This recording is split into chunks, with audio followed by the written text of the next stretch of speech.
Good morning everyone, I'm Romel from Automart PH. Dito po nga sa Festival Warehouse 2, Street Parking Promenade. Ano po sa mga unit namin? 2023 Mitsubishi M300 Diesel Polar White. Ito po ay, ang coding po neto is 6 ang last digit niya po, kaya po ang coding neto is Spec-A. Ito po ay prepared lang mga unit sa mga delivery, carrier, and shuttle service. Ito po ay may mileage na 34,000, running po 35K. Start bid po na ito ay 573,000. And if you're interested, like, visit lang our page. And ano pang inaantay nyo? Bid na. Ito po pala yung isa sa mga unit namin. 2024 model Toyota Vios LXE 1.3. Gas and automatic transmission. Ito pong unit na to ay prepared po to sa mga gustong pumasok ng Grab. Natipid po to sa gas.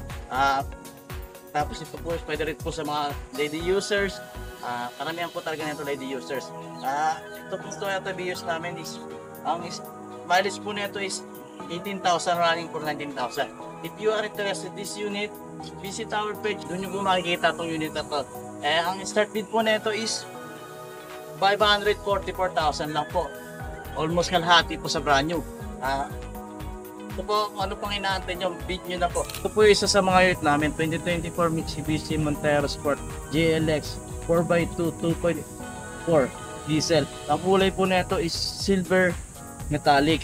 Ang mga odo po nito is 14,000 running to 15,000 po. Thursday po ang coding nito. Ito po ay prepared po sa mga unit na to, sa mga nag-office, mga big, malalaking tao po. If you are interested in this unit, like, visit our page. Ang start bid po nito, 1,187,000. Ano pang iniantay nyo? Bid na.